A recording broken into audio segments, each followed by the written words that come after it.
بسم اللہ الرحمن الرحیم۔ حضرت شیخ الاسلام مفتی تقی عثمانی دامت برکاتہ العالیہ کا یہ فتویٰ آیا ہے، میں اس کو پڑھ کے سنا رہا ہوں۔ اس میں سوال کیا گیا ہے: السلام علیکم ورحمۃ اللہ وبرکاتہ، آپ حضرات کے مطابق کیا مندرجہ ذیل احادیث میں بتلایا گیا وقت اب آ گیا ہے؟ کیا اب وہ وقت آ گیا ہے کہ تبلیغ ترک کر دینی چاہیے؟ کیا ان احادیث میں بتلائی گئی نشانیاں اب ظہور پذیر ہیں؟ اس کے بعد دو حدیثیں ذکر کر رکھی ہیں، ایک ابو داؤد سے اور دوسری ترمذی سے۔ ترجمہ نہیں کیا گیا، میں ترجمہ کر دیتا ہوں پہلے حدیث کا، اس سے بات واضح ہو جائے گی اس حدیث سے۔ حدیث کے اندر یہ ہے کہ حضرت ابو امیہ وہ فرماتے ہیں کہ میں نے حضرت ابو ثعلبہ سے معلوم کیا اور میں نے ان سے کہا کہ ابو ثعلبہ کیف تقول فی هذه الآیہ علیکم انفسکم، تم اس آیت کے بارے میں کیا کہتے ہو؟ قرآن مجید کی ایک آیت ہے جس میں اہل ایمان کو اس بات کا حکم دیا گیا ہے کہ تم اپنی فکر کرو۔ اگر کوئی آدمی گمراہ ہو رہا ہے تو اگر تم سیدھے راستے پر ہو تو اس کی گمراہی تمہیں کوئی نقصان نہیں پہنچائے گی۔ تو کیا یہ وقت آ گیا ہے؟ اس آیت کے بارے میں تم کیا کہتے ہو؟ تو حضرت ابو ثعلبہ فرمانے لگے کہ واللہ لقد سألت عنها خبیر، کہ آپ نے جاننے والے سے اس بارے میں پوچھا ہے، میں نے رسول اکرم صلی اللہ علیہ وسلم سے اس بارے میں معلوم کیا تھا تو آپ نے ارشاد فرمایا تھا کہ بلی تمیرو بالمعروف، کہ بھلائی کا حکم کرو، برائی سے روکو، حتی اذا رأیت شوحا مطاعا، یہاں تک کہ تم ایسے بخیل کو دیکھو کہ اس کی اطاعت کی جا رہی ہے، نفسانی خواہشات کی اتباع کی جا رہی ہے، دنیا کو دیکھو کہ اس کو ترجیح دی جا رہی ہے، اور ہر شخص جو ہے وہ اپنی رائے کے اوپر خوش ہے۔ فعلیک یعنی بنفسک، تو اب اس وقت تم اپنے آپ کو لازم پکڑ لینا، ودع عنک العوام، اور عوام کو چھوڑ دینا، فإن من ورائکم ایام الصبر، اس لیے کہ اس کے بعد وہ صبر کے دن ہوں گے، الصبر فیہ مثل قبض علی الجمر، اور ان دنوں کے اندر صبر کرنا ایسا ہوگا جیسے چنگاری کو ہاتھ میں لینا۔ تو اب سوال یہ ہے کہ جو نشانیاں بیان کی جا رہی ہیں ان میں سے بہت سی نشانیاں تو پائی جا رہی ہیں کہ جب آپ کسی بھی شخص کو دیکھتے ہیں بخیل کو تو اس کی اتباع کی جا رہی ہوتی ہے، لوگ نفسانی خواہشات پر کا اتباع کر رہے ہیں، دنیا کو ترجیح دی جا رہی ہے، اور ہر شخص جو ہے وہ اپنی رائے کے اوپر خوش ہے۔ تو آپ صلی اللہ علیہ وسلم نے ارشاد فرمایا تھا کہ ایسے وقت میں تم اپنے آپ کو لازم پکڑ لینا، اپنی فکر کرنا ایسے وقت میں جو ہے زیادہ ضروری ہو جائے گا، اور دوسروں کو چھوڑ دینا۔ تو کیا اب تبلیغ کی ضرورت باقی نہیں رہ گئی ہے اور عوام کو جو ہے چھوڑ دینا چاہیے؟ کیا یہ وقت آ گیا ہے؟ تو یہ ہے اصل سوال۔ یہ دو روایتیں ذکر کی گئی ہیں، پھر آگے انہوں نے مزید سوال کے اندر اب مزید باتیں لکھی ہیں۔ یہ پوچھا ہے کہ نیز دع عنک العوام، اور دع امر العوام میں امر العوام سے مراد کون کون سی چیزیں ہیں؟ یعنی جو فرمایا گیا تھا کہ عوام کے معاملے کو چھوڑ دینا، عوام کو چھوڑ دینا، تو کیا کیا چیزیں چھوڑ دینی ہے؟ تیسری باتیں لکھی گئی یہ سوال میں کہ شیخ الاسلام مفتی تقی عثمانی دامت برکاتہ العالیہ کے نزدیک کیا ان احادیث میں مذکورہ زمانہ آ گیا ہے؟ میں نے ایک مفتی صاحب کی تحریر کسی جگہ پڑھی تھی کہ شیخ الاسلام مفتی تقی عثمانی صاحب کا موقف اب یہ ہے کہ ان احادیث میں مذکورہ زمانہ آ گیا ہے۔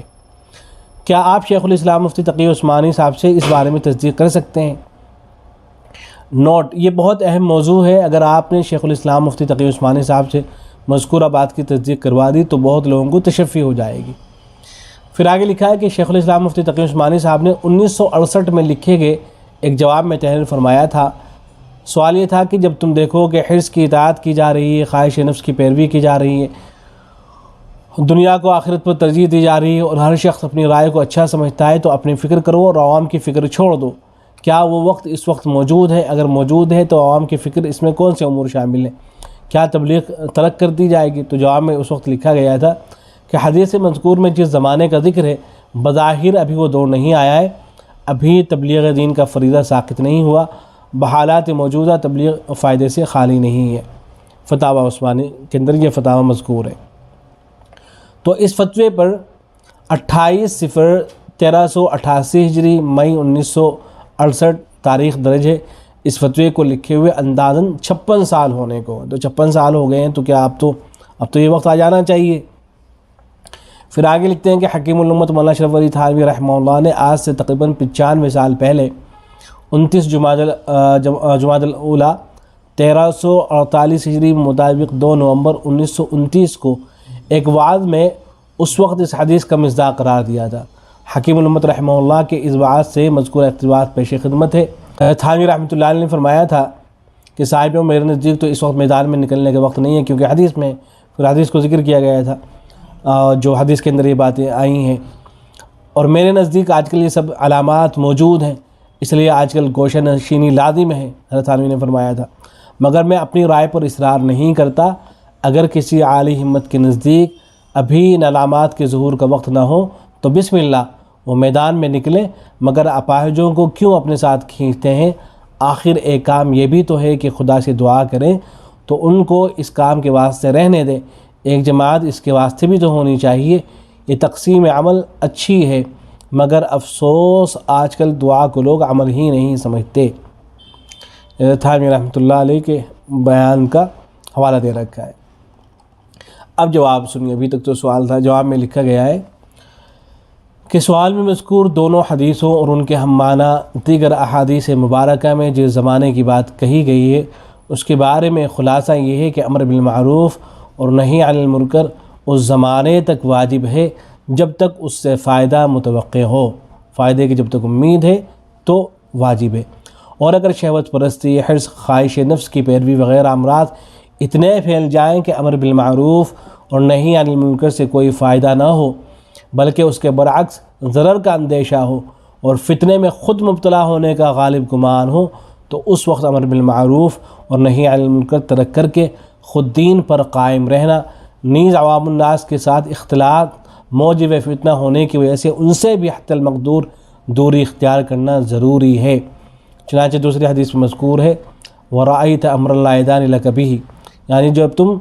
ایسے منکرات دیکھو جن کو دفع کرنے کی قوت تم میں نہیں ہے، لہذا حدیث میں مذکور زمانہ ابھی مکمل طور پر نہیں آیا ہے، اس لیے سب کے لیے تبلیغ چھوڑ کر گھر پر بیٹھ جانا لازم نہیں ہے، بلکہ اس کو خاص حالات پر محمول کیا جائے گا کہ خاص حالات میں مجبوراً لوگوں کے لیے امر بالمعروف اور نہی عن المنکر عملاً چھوڑ کر اپنے اعمال کو درست رکھنے کی فکر میں لگنا چاہیے۔ پھر آگے کچھ حوالے دے رکھے ہیں، پھر اس کے بعد لکھا گیا ہے کہ دع عنک العوام اور دع امر العوام کا ترجمہ ہے عوام کو چھوڑ دو، یعنی ان کا معاملہ اللہ تعالیٰ کے حوالے کر دو، معارف الحدیث سے نقل کیا گیا۔ یہاں امر العوام کی شرح میں عام طور پر شارحین حدیث رحمہ اللہ کی تصریح کے مطابق امر بالمعروف اور نہی عن المنکر مراد ہے، اور اس جملے کے مخاطب وہ لوگ ہیں جو امر بالمعروف اور نہی عن المنکر کی اہلیت رکھتے ہیں، مثلاً علماء اکرام اور دیندار اور خواص کا طبقہ۔ حاصل یہ ہے کہ عوام کو دین کی راہ میں لانا اور امر بالمعروف اور نہی عن المنکر کے لیے قولی اور عملی طریقوں کو اختیار کرنا اگر ناممکن ہو جائے تو ان دونوں کو چھوڑنے کی گنجائش ہے، نیز اگر دعوت و تبلیغ سے متوقع فائدہ نہ ہو بلکہ فتنے میں مبتلا ہونے کا اندیشہ غالب ہو تو اپنے آپ کو عوام سے دور رکھنا ضروری ہے، لیکن اس سے نہی عن المنکر کا تیسرا درجہ یعنی دل سے منکرات کو برا سمجھنا اور اس سے پرہیز کرنا ختم نہ ہوگا بلکہ واجب رہے گا، یعنی اس کا وجوب ساقط نہیں ہوگا۔ لہذا امر العوام میں اگرچہ قولی اور فعلی امر بالمعروف اور نہی عن المنکر شامل ہے، لیکن اوپر ذکر کردہ تیسرا درجہ شامل نہیں ہے، یعنی نہی عن المنکر کا جو تیسرا درجہ ہے کہ برائیوں کو دل سے برا جاننا، منکرات کو، تو یہ تو ہمیشہ باقی رہے گا۔ پھر آگے لکھتے ہیں حضرت تھانوی رحمۃ اللہ علیہ کے حوالے سے، حوالے ذکر کر رکھے ہیں، حضرت تھانوی رحمۃ اللہ علیہ کی بات بھی آئی تھی سوال میں، تو اس حوالے سے لکھتے ہیں کہ حضرت حکیم الامت اشرف علی تھانوی رحمہ اللہ کی مذکورہ بیان کے بارے میں عرض یہ ہے کہ اولاً حضرت رحمہ اللہ نے کوئی حتمی فیصلہ نہیں فرمایا، بلکہ دلائل و قرائن سے ان کے سامنے یہ واضح ہو گیا کہ حدیث میں ذکر کردہ علامات ظہور پذیر ہے جو کہ فی نفسی بالکل درست اور بجا ہے اور مشاہدے سے بھی ثابت ہے۔ البتہ حضرت نے اپنی رائے بیان فرماتے ہوئے اس طرف بھی اشارہ فرمایا کہ اس میں اختلاف رائے کی گنجائش ہے، جیسا کہ حضرت رحمہ اللہ نے فرمایا مگر میں اپنی رائے پر اصرار نہیں کرتا، اگر کسی عالی ہمت کے نزدیک ابھی ان علامات کے ظہور کا وقت نہ ہو تو بسم اللہ و میدان میں نکلے۔ دوسری بات یہ ہے کہ اس خطاب میں حضرت رحمہ اللہ نے اپنے متوسلین کے لیے حالات حاضرہ میں کام کرنے کے منہج کی طرف اشارہ فرمایا ہے اور تقسیم عمل کی ترغیب دی ہے، جس کا خلاصہ یہ ہے کہ آدمی اپنے حدود میں رہتے ہوئے پہلے اپنی اصلاح کرے، زمانے کا لحاظ کرتے ہوئے اقدامی انداز چھوڑ کر دفاعی انداز اختیار کرے۔ یہ حضرت کی عبارت کا حاصل ہے جو اس سے پہلے گزری ہے۔ پہلے اپنے متوسرین، گھر والے اور اقربا میں اپنی حد استطاعت کے مطابق کام کرے، اور اہل عزیمت حضرات جو حالات کا سامنا کرنے پر آمادہ ہیں وہ میدان میں نکل کر کام کریں۔ اسی طرح تقسیم عمل کے ساتھ دین کی دعوت و تبلیغ کا کام جاری رہے۔ مذکورہ بیان کے سیاق و سباق پر غور کرنے سے یہ مطلب سمجھ میں آتا ہے، نیز اس سے بھی ثابت ہوتا ہے کہ مذکورہ بیان میں تبلیغ دین کا فریضہ بالکلیہ ساقط ہونے کا دعویٰ نہیں کیا گیا ہے، بلکہ یہ فریضہ ساقط ہونے کے بارے میں سرے سے بات ہی نہیں کی گئی ہے۔ البتہ میدان میں نکلنے کی خاص صورت سے اپنے عام متوسلین کو منع کیا گیا ہے، اور حالات کے تقاضے کو سامنے رکھ کر مذکورہ طریقے سے کام کرنے کو بہتر سمجھا گیا ہے۔ لہذا مذکورہ بیان کے ساتھ شیخ الاسلام حضرت مولانا مفتی تقی عثمانی صاحب دامت برکاتہ العالیہ کے فتوے کا تعارض نہیں ہے، بلکہ دونوں باتیں موجودہ زمانے میں بھی اپنے اپنے دائرے میں درست ہیں۔ حضرت متظلہم کی یہ بات کہ کیونکہ بحالت موجودہ تبلیغ فائدے سے خالی نہیں، موجودہ دور پر بھی صادق آ رہی ہے۔ ایک اصولی بات یہاں بات ذہن نشین کر لینی چاہیے کہ تبلیغ دین یا امر و نہی کا فریضہ بنفسہ ہی ایک مستقل فرض ہے جو سینکڑوں آیات و احادیث سے ثابت ہے، اور جبکہ یہ ایک فرض کام ہے تو آخری زمانے میں اس کے ساقط ہونے کا مطلب یہ نہیں ہے کہ کسی ایک زمانے میں ساقط ہو جائے گا پھر سرے سے یہ واجب نہیں رہے گا، اور اس کے بعد سے تا قیامت امر بالمعروف اور نہی عن المنکر ممنوع ہو جائے گا،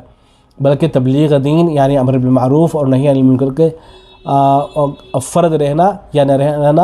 افادیت کے ساتھ اور موجب فتنہ نہ ہونے کے ساتھ مشروط ہے۔